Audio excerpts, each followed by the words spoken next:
අපේ ගොවියෝ එක අස්වැන්නක් ගනිද්දී ජපානයේ ගොවියෝ එකම කුඹුරෙන් ආදායම් දෙකක් ගන්නවා. මේක අතිවිශිෂ්ට ඉකෝසිස්ටම් එකක්.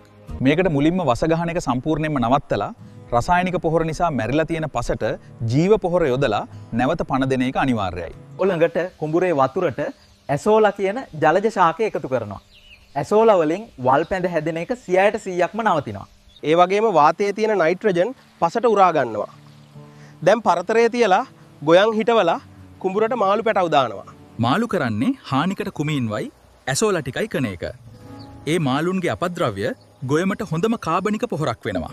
අස්වැන්න නෙලන කාලෙට වසවිස නැති සහල් එක්කම ලොකුණු මාළු ටිකත් විකුණලා අපේ අයටත් ඩබල් ආදායමක් ගන්න පුළුවන්.